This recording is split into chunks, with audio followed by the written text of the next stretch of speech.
The wagon groaned, like it hurt to carry her. Callie Mae sat in the back, her frame too wide for the narrow bench, the wooden slats biting into the softness of her thighs. She didn't complain.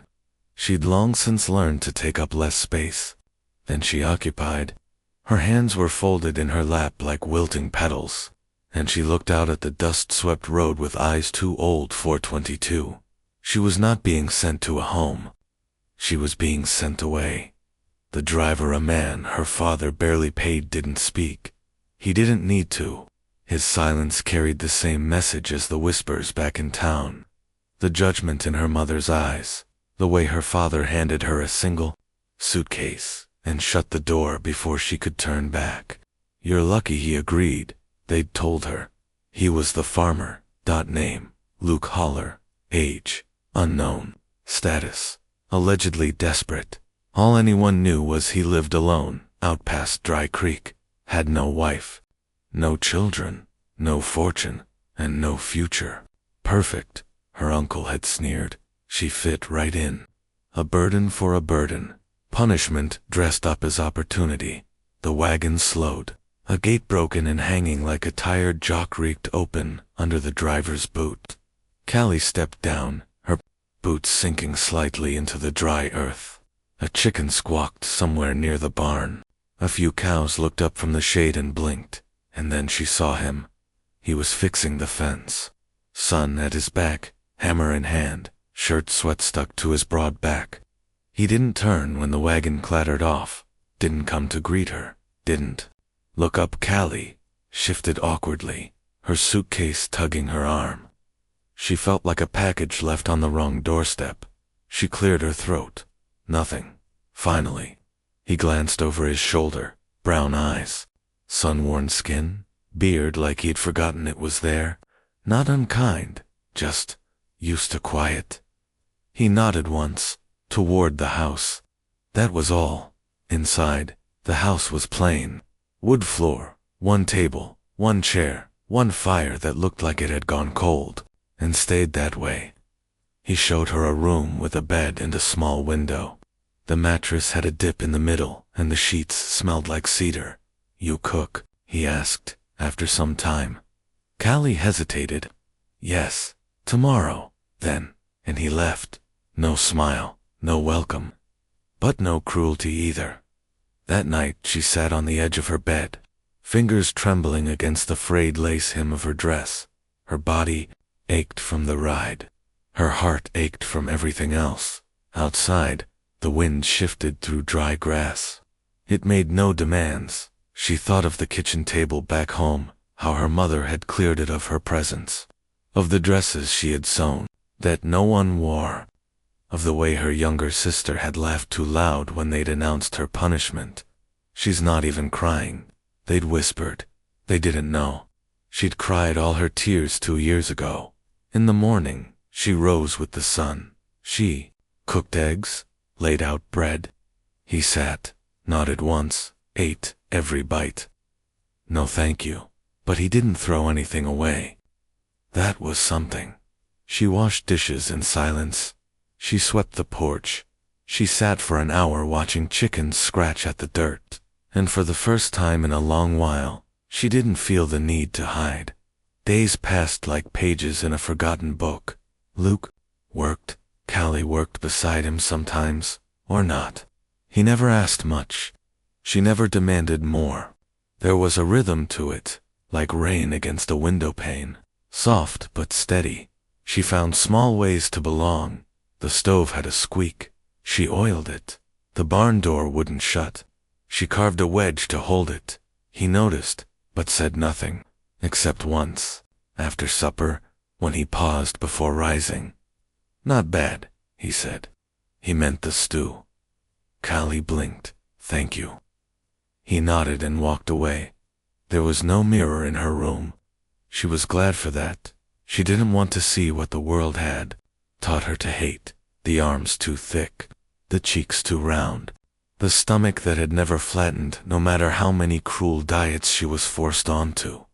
But in the slow rhythm of this quiet place, her body began to feel less like a punishment and more like herself. She could breathe here. she could stretch, without shame. One evening, as dusk fell like velvet, she sat on the porch and watched the horizon burn orange. Luke came from the barn, dirt on his hands, straw in his hair. He didn't speak, but he didn't walk past her either. He sat down, a few feet away, but near. Together, they listened to the earth settle in for the night. Crickets, wind, the last call of a bird. Hard day? She asked. He shrugged, same as most. A pause. You? She smiled faintly. I swept the whole house. You didn't have to. I know. Another pause. Still thank you. She looked over. His eyes were on the sky, but the corners of his mouth had curved. Just a little dot. In the weeks that followed, she began to hum again. Just little melodies. Bits of songs she'd once known. The kind you don't remember learning, only remembering.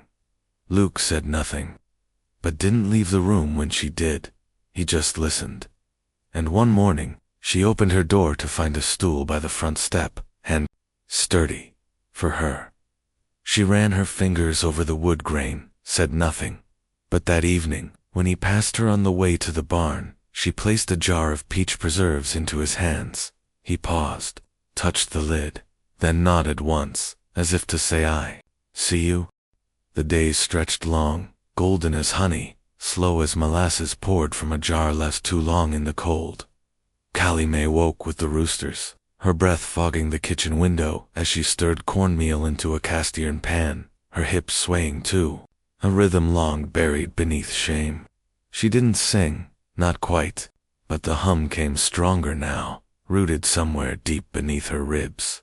Luke took his coffee black, didn't speak in the mornings, but she noticed he lingered longer after breakfast. She noticed, too, that her chair was never pulled out too far, that the coffee tin was always filled before she woke. He saw her without needing to stare. That was its own kind of language. By mid-morning the sun painted everything gold, and the heat soaked into her skin. She didn't mind. Work was steady. The chickens knew her voice. The porch boards creaked beneath her feet like they were beginning to recognize her weight, not as an intrusion, but as rhythm.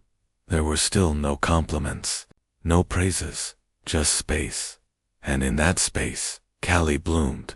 It was on a Tuesday, quiet, nothing remarkable, when she found the saddlebag. It sat in the shed, torn along the seam, nearly tossed with the junk. Her fingers touched the leather with reverence. She didn't ask. She just stitched it back together with thread from her own case. Sewing by lamplight. She left it on the bench by the door. Luke didn't mention it, but the next day, a wildflower showed up on her windowsill. Sometimes, she'd find him staring out across the fields, just standing still, as if listening to something only the land could say. She began doing the same, mimicking him, at first. But after a while, it wasn't imitation, it was longing. One afternoon, a boy showed up barefoot, grinning. Sunburned nose, and a tin pail full of milk, sloshing in his hand. Jonas, he said proudly. Ma says, we trade milk for eggs. Callie smiled, tucking a curl behind her ear. Fair trade. He peered around her hip. You, the new girl. I guess I am. You don't look like the old one. Callie blinked. There was an old one. No, Jonas said. Matter of fact. Just mean folks like to say things. She laughed, not because it was funny, but because it felt good to make a sound that wasn't shame. Jonas started coming more often, sometimes with milk, sometimes just stories. Thought his father ran the next farm over, poorer in spirit than in soil, as Luke once said. The boy was hungry for gentleness, and Callie gave it without thinking. She taught him how to mend a button. He brought her a frog in a jar. The days softened, like fruit ripening under the sun. Then came town. Luke rarely went, but supplies ran low. He hitched the mule and let her ride with him.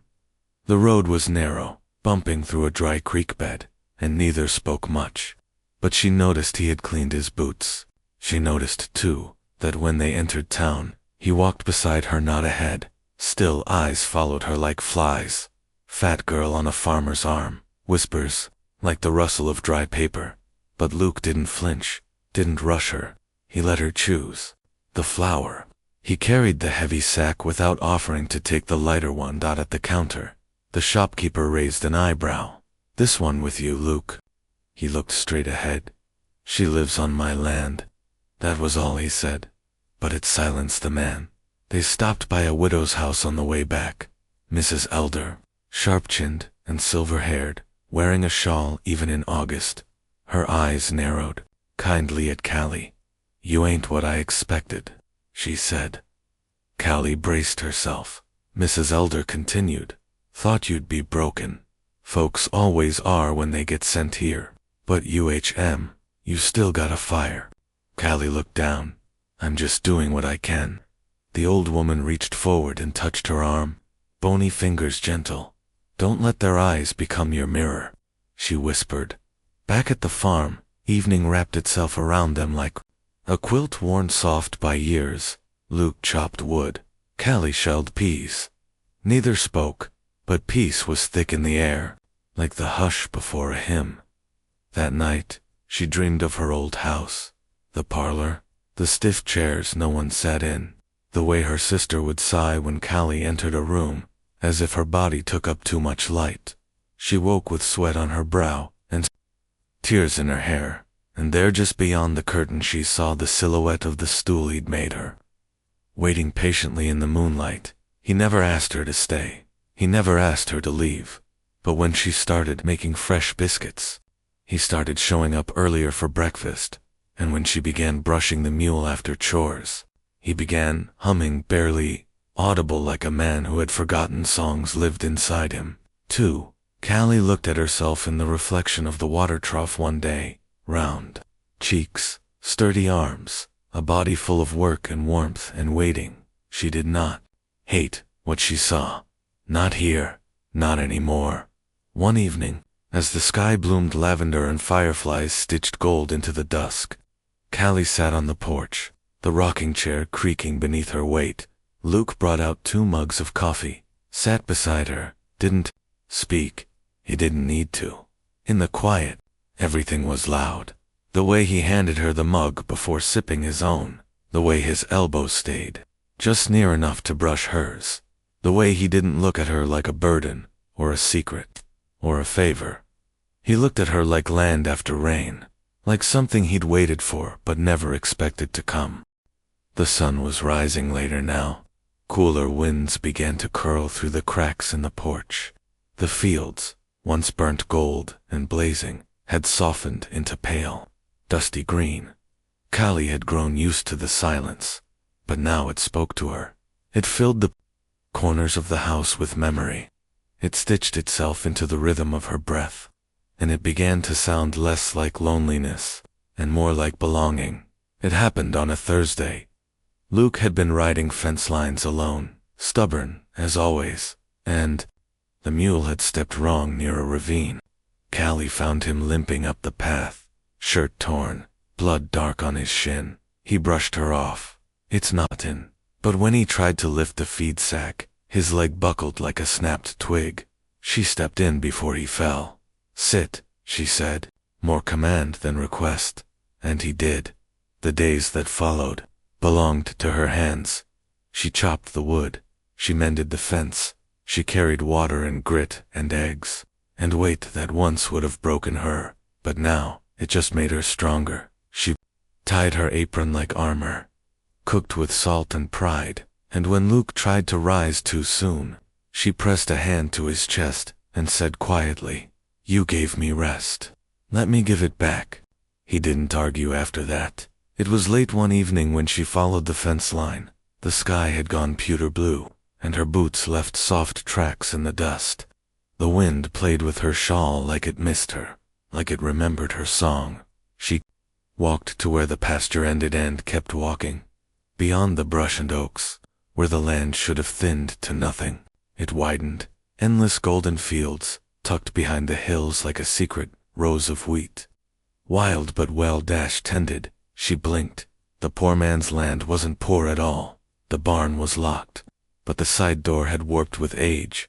She slipped in, and thereunder, dust and hasted machines, wagons, saddles, trunks stacked neatly, oiled tools gleaming even in the shadows, not forgotten, just hidden. This was no broken-down ranch. It was a kingdom disguised in dust.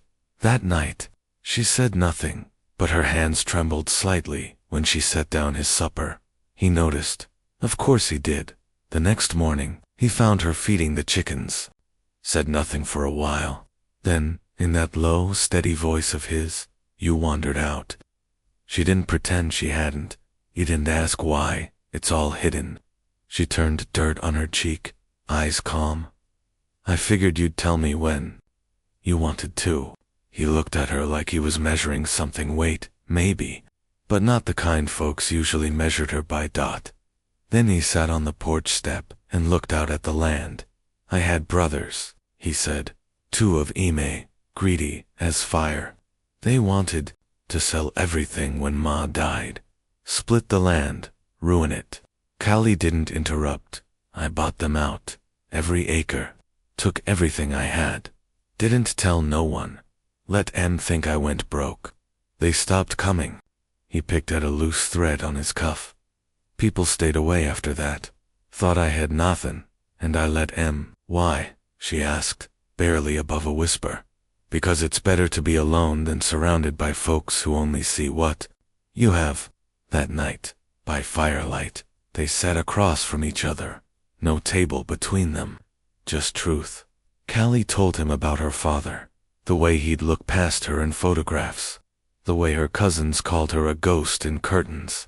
About the boy once promised to her who laughed and said he couldn't lift her at a wedding. She didn't cry. She'd done her crying already. Luke didn't offer pity, only presence. That was the kindest thing he could have given. The next morning, Jonas came bounding up the path, a frog in one hand. "Wild hair everywhere. Pa says you're building something again, Mr. Haller. That true?" Luke looked over at Callie. A slow smile tugged at the corner of his mouth. "Yes." Jonas peered at Callie. "Is it a barn?" Luke chuckled. "Nope." Callie raised an eyebrow. Jonas grinned. "Is it a house?" Luke stood and ruffled the boy's hair. That had ruined the surprise. By week's end, Callie found herself watching him differently. Not just his hands, steady and thick with calluses, but his silences. They weren't empty. They were safe, like shade in the desert. He brought her to the hidden field. One morning, hand on her back. She hadn't asked to come, but she knew this wasn't a walk. This was an offering. "Most folks wouldn't understand," he said. Callie stared at the waves of wheat. The wind lifted her hair. "I'm not most folks." His voice was almost reverent. "I know." They sat there under a cottonwood tree until the sky turned lavender. Not touching, not speaking much, but there was something between them now. Not urgency, not desire. Something gentler, recognition too. Souls who'd spent years believing they were too much, only to find they were just enough for each other. The days folded into each other like letters kept in a drawer, quiet, meaningful, full of things never quite said aloud. Luke healed, but slowly. Callie still did most of the work, and she didn't mind. In fact, she came to love it. The creak of the porch under her step. The way wheat hissed when wind rushed through it. The knowing glances from Mrs. Elder in town. Even Jonas yelling her name from across the field like she belonged there. Like she always had. She had stopped measuring time in days. She measured it in moments now. One morning, as the rooster crowed lazy and late, a wagon rolled up the long dirt road. Callie saw it first from the window at first. Her breath caught, then dropped. It was them. The wagon gleamed, the wheels polished like pride. Her father sat rigid as always, hat too stiff on his head. Her mother's lips pinched like lemons. And behind them, her sister corset pulled too tight, smirk painted like perfume. They stepped down, as if they owned the earth. Luke didn't say a word, just stood behind Callie, one hand resting gently against a door frame. Silent, steady. "Well," her mother said, scanning the house like it was a bad smell. "I suppose it's rustic." Callie stood taller. Her sister blinked. "Is that really your dress?" Callie didn't answer. Her father cleared his throat. "We heard wordful farmers sitting on a gold mine. We thought maybe it was time to reconcile." Luke didn't flinch. Callie's eyes didn't move from their faces. "You didn't come for me," she said quietly. "You came for the land." Her father chuckled, like men do when they're uncomfortable. "You've made your point, Callie. Let's not pretend this is a love story."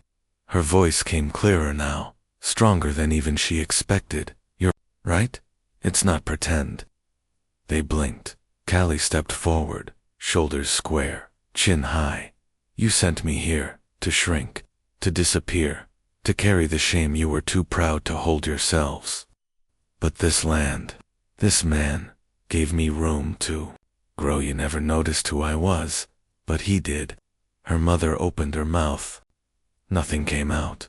Callie's voice softened, not out of weakness, but because she no longer needed to yell to be heard. "I know who I am now, and you don't get to have that." They left in silence, dust trailing like regret. Luke didn't say a word, but that night, as the sun dipped into the earth, he set something on her lap, a chair hand carved, not like the stool. This one was heavier, etched with small wildflowers, wide enough to hold her fully, arms rounded like an embrace.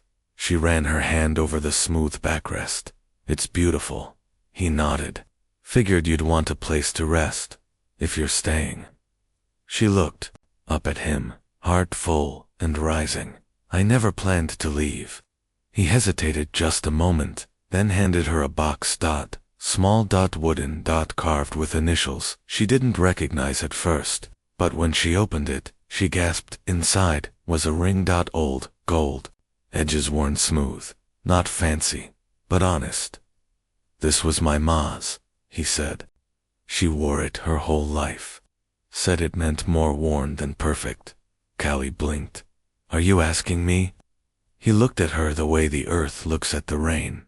"I'm asking if you want to stay. For good, not as a burden, but as half of this."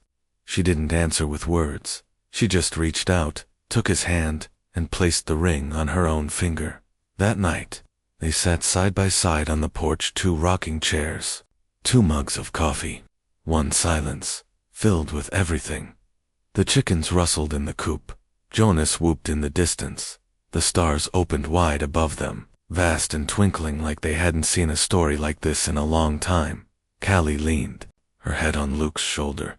"You think the land waited for me?" she asked softly. "I think I did," he said. And there they sat, a girl once thrown away like spoiled bread, a man once hidden beneath dust and silence, together on thousands of acres that had waited, patient and wide-hearted, for someone who saw not what was wrong, but what was worthy. Sometimes the world calls it punishment, when what you're really being given is freedom. Sometimes they send you away thinking it's an end, but it's really a beginning. If this story reached something quiet and deep in you, like, comment, and subscribe to Wild West Tales, and tell us from where are you watching. Just know this, friend, your worth was never measured by mirrors. It was always in the way you stayed kind, even when the world tried to harden you. You are not too much. You are just enough.